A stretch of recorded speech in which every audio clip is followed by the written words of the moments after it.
This is Energy of Business Moments with Michael Sipe, the show that takes you around the world to share interviews with some of the most successful and relevant people on the planet. Hear their stories and get the most important business lessons they have learned on their road to success, and get exclusive advice on how to implement their business success into your life and business. Energy of Business Moments is brought to you by the Strategic Advisor Board and your host, Michael Sipe. Hey there, everyone. Welcome to the Strategic Advisor Board Energy of Business Moment podcast. I am your host again, Michael Sipe, and I am thrilled to have another Michael on the show today. Michael J. McFall. He is sort of your everyman CEO. He doesn't have a yacht or a podcast or an MBA, but he is on my podcast today, which is pretty cool. And you won't hear him talking about disruptive technology, levering assets, or even changing paradigms. He is the founder of Global Orange Development and a co-CEO of BIGGBY COFFEE, a fast-growing $100 million coffee franchise with 250 plus locations across the Midwest. But more importantly, he's the author of a recent book, Grind, and he's got a few more in the series coming up. And he's got some great insight onto leadership and how we can bring that in at different phases in the growth of our business. So, Michael, welcome to the show. Glad to have you here today. It's great to be here. Thanks, Michael. Yeah. Well, I told a little bit about you, but tell us a little bit more about your journey. You've been in business for a while, and now you're doing something a little differently. What's going on? Well, we've been at it 27 years. You know, it's a long journey. I originally started in our very first coffee shop as a barista. It's a pretty colorful part of my history, that I started as a minimum wage barista in our first store. And the owner of that store is now my business partner and co-CEO of the company with me. We founded this company, Global Orange Development, together, which is the company that we use to develop the brand BIGGBY Coffee. And so, it's the business side of it is up until about 2015 was a pretty traditional trajectory, meaning obsession with growth and profitability and expanding the brand. And like, that was our obsession. That's what we woke up every single day doing. We always used to talk about our mantra was sell one more cup of coffee today than we did yesterday. Right. And so it was very, very focused. And so, that was 17 years. 16 years of our journey was just building the dang company, and then there was this moment I'll try to give you the abridged version of this story, but we started losing our inspiration. We started losing our motivation. We weren't sure why we were doing it. Like, what was the point? The company was fairly successful at that point. We were financially secure, and it's like, well, are we really just the rest of our lives, we're just going to try to add one more increment of value to our balance sheet? Like, that's what everything's about. And so we really were finding ourselves in this malaise, and we were acknowledging it. We were talking about it, and we talked about it for a couple of years. And then I know this story won't sound true, but I promise you it's true to the letter. I went on a camping trip with my brother and my son on this very remote island in northern Michigan. And we were there, and the campsites had a communal fire pit, so 4 campsites for one fire pit. At dinner one night, a gentleman was there talking about his work, and he had started a consulting company called Thrive Consulting for Conscious Capitalism. And he was just talking to my brother. I'm playing with my son, doing something goofy. And so the next day, I handed him a card, and I said, I'd love to learn more about what you've got going on here. Long story short, we have a 7-year relationship with him, and he walked us through an incredibly arduous process over 2.5 years to come up with our purpose and our vision for the future. And since we settled on that, there is no more malaise. We are launched. We are aggressive about what we're doing. And our purpose is, as a company, is to support you in building a life that you love. No matter who you are, if you have an engagement with me or my company or anybody that works within our company, our job is to support you in building a life that you love. And there's a whole bunch of detail inside of that story. But, we've been on a tear. you pulled the stats off of the Grind website, which is now 3 years old or 4 years old, but there's no other updated stats out there, so I'm not blaming you. But we're now at 350 units. We're just growing like crazy, and things are amazing. Well, great. I've seen some of that expansion personally, driving across the country and seeing all that. And I'm like, oh, that's another cool brand. I need to try their coffee. Oh yeah, that's that much better. Wow. So anyway, yeah, that's great. And the aspect of pivoting from traditional growth, if you will, and being so hyper focused on those things together actually feeds very well into the subject and theme of the Energy of Business podcast. And so specifically, you're talking about some energy that we bring to our business as a leader. And I think for our audience, they know that, I talk often about energy being the emotions we feel around those thoughts we have about our business. And then we have some certain actions we take because of those thoughts and emotions. So obviously in business, we have our lows and our highs. Michael, what would be a high for you in the past that comes to mind in the business world for you? Well, it actually was last August, and we have an annual meeting every year with all of our franchise owners. We bring everybody together, and there's a woman that came into our system. I think she was our third franchise owner, and she, over 20 years, built one extraordinary business, and she was just an amazing leader. I learned a ton from her, and she just went through a multi-generational event, and her daughters were both franchisees of ours independently of her. And then she sold all of her stores to her daughters. And so at our annual meeting, we did a lifetime tribute to her for our first lifetime tribute award. And so we did there was a 20-minute video. We brought all these people from her community. We brought her, one of her teachers from when she was, it was really and I was in the audience, I was at a table, and I sat throughout this whole thing, and I could not stop crying. I just could not stop crying. Right. And to me, it was just, I couldn't imagine a better feeling, like here, I knew I had a really important role and impact on what she was able to build. And what she built was incredible. And so that was, I would say that's top 5 professional moments for me. And then that night we went to dinner, and my business partner is working feverishly on a farm direct program where we're building relationships with farms. We are, we're building out an economic model that works for the farmer. We've got all this criteria, and these are really dynamic relationships. Well, for the first time, we brought a farmer from one of the farms we're buying from to our meeting, and then we had a dinner that night. And then I sat in that dinner and was so overwhelmed again with this emotion of how powerful what we're doing in the world is. I sat through that dinner and cried through the whole thing.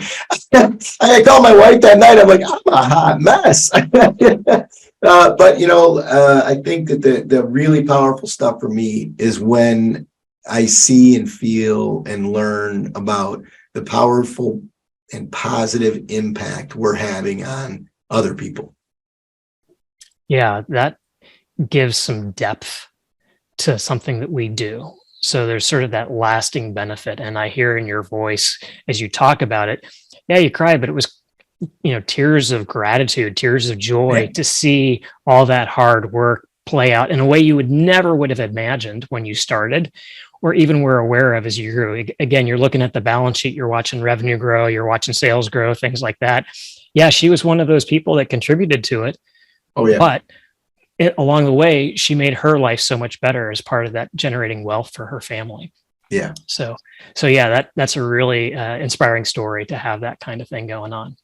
Well, good. Well, obviously, when we have these highs, they can keep us going for a bit. And if we reflect on them often enough, they can keep the momentum going. But conversely, we might sometimes have those down moments. In fact, they happen almost in every business. I don't know any business that doesn't have those down moments.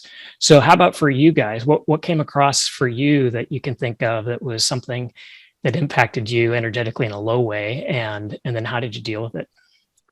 Well, I drilling a little deeper down into that story about the consultant I met in the woods. So the first thing he did is he came in to our company. He did what is called a stakeholder survey. And so in conscious capitalism, there's 6 stakeholders. They're all treated equally. And so the stakeholders are the shareholder, the community, your vendors, your customers, the environment, and your people. And so he went and he surveyed each one and gave us a report out on each one. And, he came back to us and he said, hey, you guys are performing reasonably in 5 of 6, but in the 6th, it's miserable. And the one that was miserable was our own employees. And, I remember the day he sent it, he emailed it to me on a Thursday night. It was a Friday morning. I remember, getting up, printing it out, sitting at my desk at home in the morning and reading it. And it was the most difficult thing I've ever read in my professional life. And I could not believe I was running a company where people, because he took direct quotes out of the survey and put them right into the report. And so I just sat there and read quote after quote after quote of people talking about our culture and our organization in a way that I could never have imagined that I would have been that leader. And so to me, no doubt that moment was absolutely the low point of my career. But then that set us off on the quest of solving that, and then making that truly our purpose, and that what the sort of disgust I felt in reading that is what compelled me to go all in on our purpose and our culture. And so anytime I need motivation, anytime, it's like I think about that feeling I had when I was reading that report and that negative emotion, it's like, I don't ever want to feel that again. And so that's what drives me to keep going and trying to, truly, our vision is to improve workplace culture in America. That is what we're up to. And so that's what drives me. Yeah, I love that. And as I'm hearing you talk, the disgust you may have felt in that moment is reflective of somebody who actually cares about their company or their employees. And so often we see people who go into business and they're, out to make the buck. And so they're in that sort of mindset. They're also focused on the success they have personally, and they want to promote themselves in the process because that's their sense of satisfaction, is that they feel good doing their job. But as one grows and sees that, hey, it's not just all about me, it's actually about the others that I bring along with me, those employees that I hired 5 years ago who are still along, that actually hung out for this long, despite me being so self-focused. And for you, obviously, you were that kind of caring person that was already thinking about your employees. You just weren't as aware and as focused on it. So that disgust feeling makes a lot of sense. And then, of course, the motivation factor of being able to take that and use that as a, like, yeah, that's really, I didn't realize how important that was to me, and I'm going to do something about it. Yeah. I would just add that, since that moment, the business itself, from the perspective of traditional financial metrics, is performing like a rocket ship. And so they're not one and the other. In fact, I was on I had an interview a couple weeks back, and the gentleman closed out with, so Mike, you really think you can do all this loving stuff and build because our objective is to be $1 billion brand by 2028. And I said, well, time out. I said, you got that exactly wrong. We're going to become $1 billion brand because of the culture, the loving environment, the nurturing and supportive environment we've created for our people. That's what's going to fuel us and get us to the $1 billion. Yeah. Oh, great point. Because that's, as you said, that is the rocket fuel.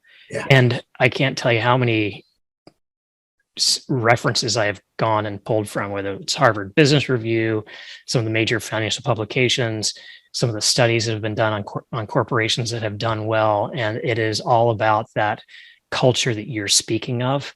And when we talk about love, like a lot of people are like, oh, that's all touchy feely. I'm like, no, that's BS. What we're talking about is actually empathy or qualities that actually represent caring about people in some way, whether it's compassion or empathy.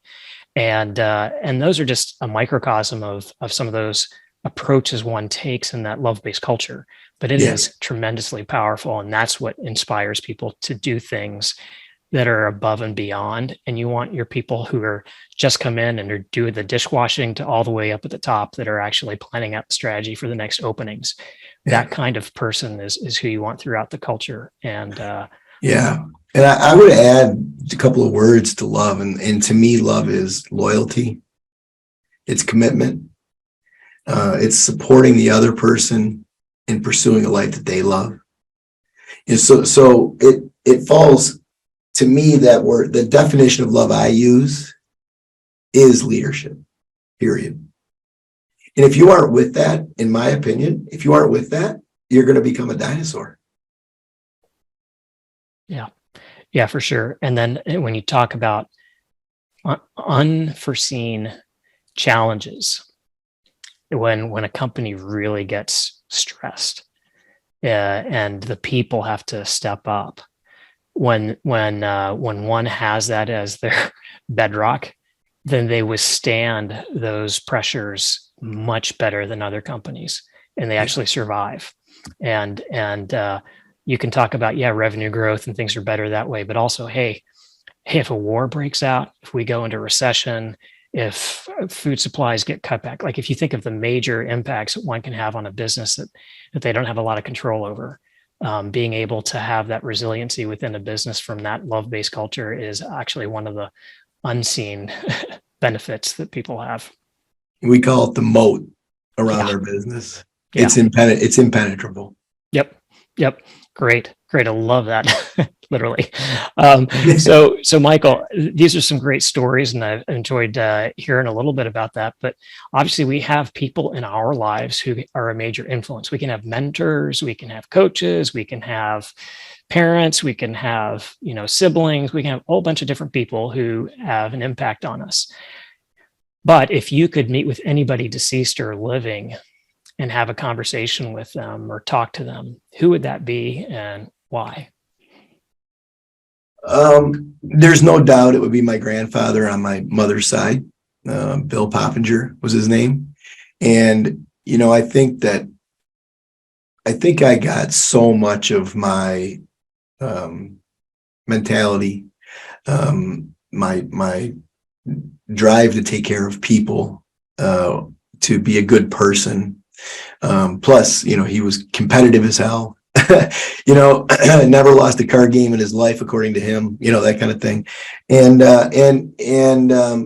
I guess at the end of the day, it would be one, just to hear more stories, to learn more about his background and I didn't really know him as an adult. I mean, I sort of did. He had dementia in late stage of life. So, I was pretty young when he was still with it. He had a stroke and then ended up with dementia for the last 15 years of his life. So it was, and just to be able to be an adult with him. And then I'd love to show him what we built. I would love for him to see, because he did walk into our first store. I'll never forget this. He walked into our first store and he said, You're gonna build a company over selling cups of coffee? That's it. Which seems so crazy now, but that was probably 1996 or 1997. And so it would be really fun to show them what we built, and have him meet my kids and that kind of stuff.